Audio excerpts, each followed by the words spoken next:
Hey guys, and welcome to another episode of pianoTV. So today my laptop is sad and at the doctor, at the shop, getting repaired. So I thought we'd just do like a simple video today, just a little sit down, talky talk. So today I just wanted to sit down and talk to you about the issue of motivation. So with piano, as with anything, motivation tends to like go and come and go in phases, right? So there's times where you're like super pumped up and you like want to practice piano all day long. And then there's times where you can't, you just can't. You think about practicing and it's like nails on a chalkboard of the chalk. So what I wanted to talk about today is how to keep that motivation going, how to keep it like kind of going at an even keel. And I'll just like talk about some things that I've learned over the years, my own experiences and stuff, and hopefully you'll find something useful here. And hopefully the audio in this video is fine, since I don't have my laptop set up in front of me with like its nicer, like I have a microphone thing. I'm not sure if the camera's audio is going to be as awesome, but we'll make it work today. I think the most important thing that I need to do in life, not even just with piano, is to give myself a continual source of inspiration so that it kind of like helps keep the fires burning. So, for example, one thing I like to do is I read a lot of books and I listen to a lot of audiobooks. Sometimes on like more motivational material, because I feel like it just helps me to be like, yeah, I'm gonna like keep being awesome. And the same thing you should do with music. So one thing for me that I find really inspiring, there's like certain albums that if I listen to, it just puts me in a state like, it makes me remember how much I love music and how much I love to play music. So sometimes when I'm feeling like a little sluggish, all it takes is just like revisiting a favorite album or a favorite song or something to like pump you up and get you, more excited to sit down at the piano. And I mean, you want to think about like, why are you learning piano? What is your reason? It doesn't matter to me what your reason is. Like maybe you're doing it for fun. Maybe you're doing it so you can like show off to all your friends. Maybe you're doing it because you want to like, it's just like a personal challenge and you want to see if you can like advance in the grades and stuff like that. Whatever your reasons are, remember those. Those are your goals, right? So even if you're just playing piano to have fun, that's a legitimate goal. Chill out and unwind and like have a like fun hobby, then you have to remember to keep piano fun. And I know that seems really, really obvious, like you're playing piano for fun, obviously you need to keep it fun, but sometimes we tend to like bog ourselves down with so many challenges and hurdles. We get like really serious about everything. So sometimes you gotta just like catch yourself. Are your practice sessions like super serious and are you like struggling a lot, or are you actually like having fun? If that's your goal, you have to make sure you're doing that. And on the topic of keeping things lighthearted and fun, you make like little games for yourself. Give yourself rewards. I'll show you this. I'll cut to it on the screen here. I have this little board and I'm looking at it right now. And for every 20 minutes that my students practice, or that I practice, I do it too, you get to move one spot. And it's like you climb up the mountain, and then when you get to the top of the mountain, you get a prize. So it's like, oh, that's like a little kid thing. But doing things like that to yourself, even as an adult, helps like keep you in that playful, childlike mindset that's so important when you're learning anything. Because again, you don't want to be like so serious about everything. And I do believe in the power of a good reward. Like, I don't know what I'm going to give myself when I get to the top of that mountain, but maybe I'll get like some chocolate or something. One thing that can be really frustrating when we're playing the piano is just constantly like looking ahead, like, oh man, look at that person playing piano, they're super awesome. I'm not even anywhere close to that skill level. And it's kind of depressing, especially like I used to have students tell me like they would get super pressed because they'd go on YouTube and like try to learn their song, and there's like some 6-year-old playing a song that they're really struggling with. When you always compare yourself to people who are like miles ahead of you, it can be kind of depressing. So I feel like sometimes it's more worthwhile, instead of like looking ahead like that, to look back at your own progress. So maybe you've been playing piano for a year, maybe you've been playing it for 2 months, but I'm sure you can look back at old songs, look back at old books, and just see like how far you've actually come. That can be really inspiring to think like, holy crap, like a year ago, I couldn't even like do single note jams, and now I'm doing like hands together stuff. Like you gotta give yourself credit for those small wins. So I've always like reaching, I don't want to say don't reach for the stars, because I mean obviously you want to like strive to be awesome and to learn those really hard songs, but sometimes you gotta look at the past. Especially if you're playing piano without a teacher, which I recommend you have a teacher for obvious reasons. I'm a piano teacher, so I kind of understand the value of a piano teacher. But if you're learning on your own, I want you to think about like, who were your favorite teachers in school? Maybe you're still in school, maybe you're not. But your favorite teachers probably weren't the ones who were like really strict and like judge, like, oh man, you did a bad job, do that again. So don't do that with yourself, right? Be a good teacher to yourself. I mean, even if you have a piano teacher, this is still something to remember when you're at home by yourself practicing. You don't want to be like, you know, oh, I played that wrong, bad self, gotta do that again. Like that's just not gonna end up with giving you like positive associations with practicing piano.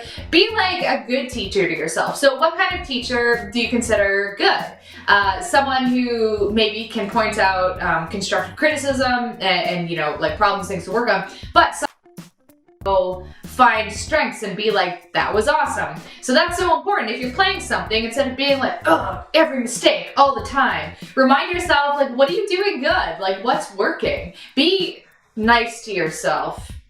Practicing piano to me relates a lot to exercising, with maybe the difference that I like practicing piano a lot more than I like exercising, but I feel like there's parallels in how to approach them and the best ways to kind of like make it not a struggle to do. So with exercise, for me, if I don't make it a daily routine, like same time every day kind of thing, then I just fall out of the habit because it's too hard, right? So it's kind of like that with piano. If I don't have like a scheduled time to play and I don't like make that time, then I'm just not going to do it. So sometimes motivation is simply an issue of not having a routine, and that's it.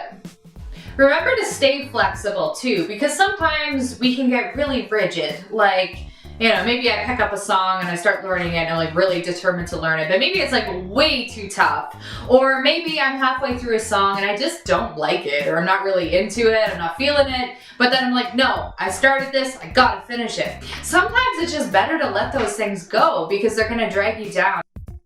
You know, you're gonna show up at the piano bench and dread it because you have this insurmountable hurdle, or you know, something you don't even want to do. So stay flexible, like give yourself challenges, but you know, constantly adjust them so that they're suitable. And another thing with motivation is that giving yourself little challenges and accomplishing them is huge. Like that'll kind of keep you motivated, because when you achieve something, you get that little like boost of positive energy and then you feel good about yourself and then you want to keep doing it. So it's kind of like finding the balance between giving yourself little challenges and giving yourself like giant hurdles that you can't accomplish without like, you know, of work, like something that might take a really long time to do. So find the balance between really, really tough goals and really realistic, achievable goals. Like what I prefer for even myself, but for my students, is I don't like to give them a piece that's going to take them longer than a month to get start to finish mastered, if they so choose to master it. Because if you're stuck on a song for like more than a few months, it gets really tedious and it can be really disheartening too. And I feel like having a steady stream of smaller but more achievable challenges is a lot more motivating than a really big project.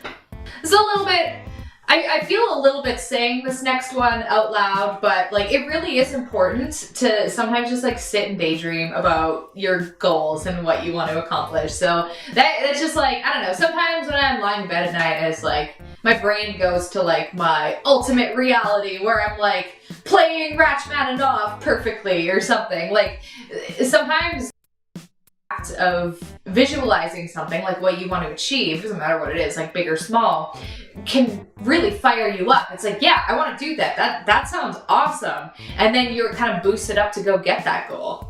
Kind of like takes you outside your reality for a little bit. And if you're really slogging, like you've had trouble for, you know, a few weeks or a few months where you just kind of have this like constant low motivation and you're forcing yourself to go to the piano, but it's forcing and it doesn't like come back up is like being, you know, excited to play again, just take a break. That's okay. Like it's not like if you go away from the piano for a month and then you come back, you're gonna forget everything. to play anymore. Sometimes like that's the best thing you can do is just walk away from something, and then little things in life will start to like rekindle that flame. Like, I don't know, maybe like going for a nice walk and listening to a song. It's like, oh yeah, music is pretty fun.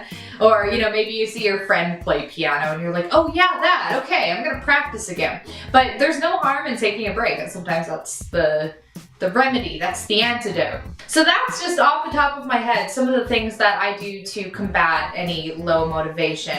So just to kind of like reiterate a few main points, make sure you're not hard on yourself.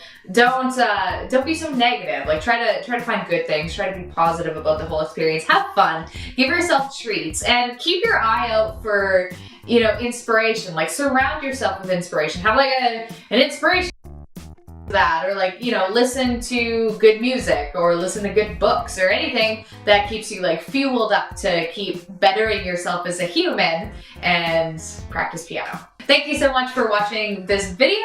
I hope that you found it helpful, and I hope that if you're struggling with the motivation issue, you maybe found something here that you can try. And I'd love if you share your experiences or like what you do when you're like kind of down in the dumps and how you crawl out of it. If you have any other suggestions, definitely leave them in the comments below. I always like to read what you have to say.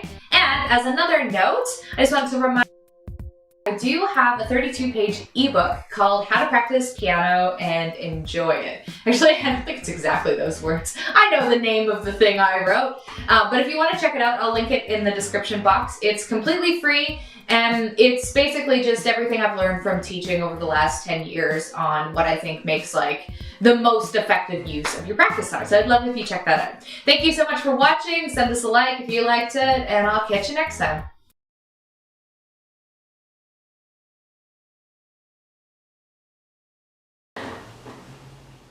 That was my foot. Give me a little tooty noise.